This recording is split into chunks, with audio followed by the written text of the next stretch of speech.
Благодарам. Благодарам.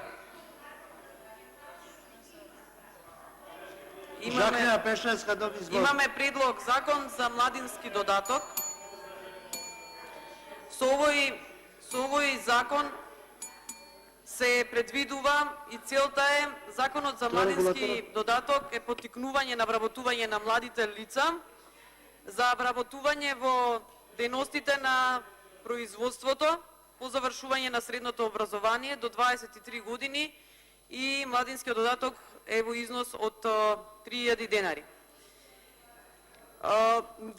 Не сакам да се гради впечаток или мнение во јавноста од насочените дискусии на нашите колешки од мнозинството, дека ние сме против мерки со кои што би се стимулирале младите, но вие нарекувате ова активна мерка за поттикнување на младите, но ќе ви кажам од неколку причини зашто не ви верувам со ова предлог законско решение, бидејќи тајмингот на носење, времето на предлагање на овој закон е индикатор сам по себе за популизам, затоа што го носите за време пред избори.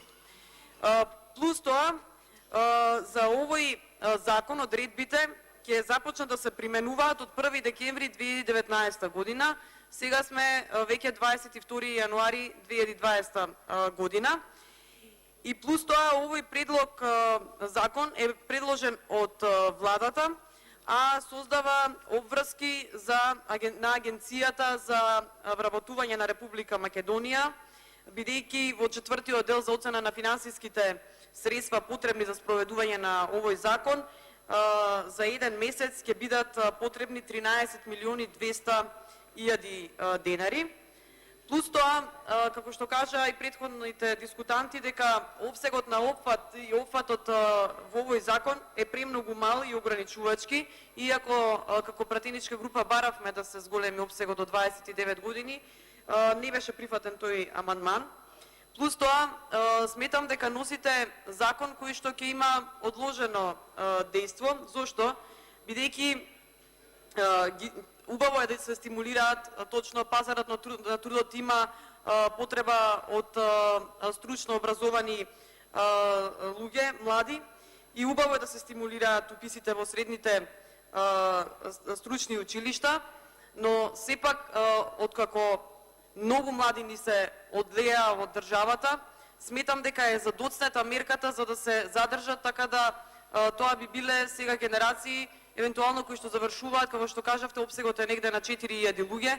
Јас сум за и за 4 луѓе, тоа е напредок, камоли за 4000 луѓе, но сметам дека вие задоцнета мерката, бидејќи слушав овие денови, имаше некое искажување дека имавте на почетокот кога почна да владее СДСМ во државава едно ветување од вашиот премиер за младинска гаранција, дека секој што ќе заврши факултет и ќе дипломира ќе се вработи, за да вчера или завчера кажете некоја бројка од 6000 луѓе млади кои што се вработиле.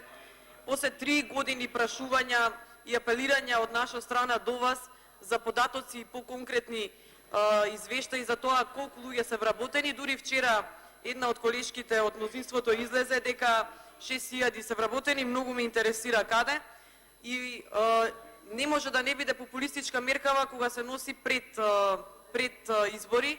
Како што кажав, ќе има одложено дејство додека да помине, додека почне да се спроведува, таман го темпирате времето кога ќе дојде пред избори, да го предложевте ова законско решение на почетокот на вашето владење, ќе ви верував. Ќе ви верува и младите луѓе, и илјадници млади луѓе кои што немаат бенефит од ова законско решение и кои што се иселија од државата.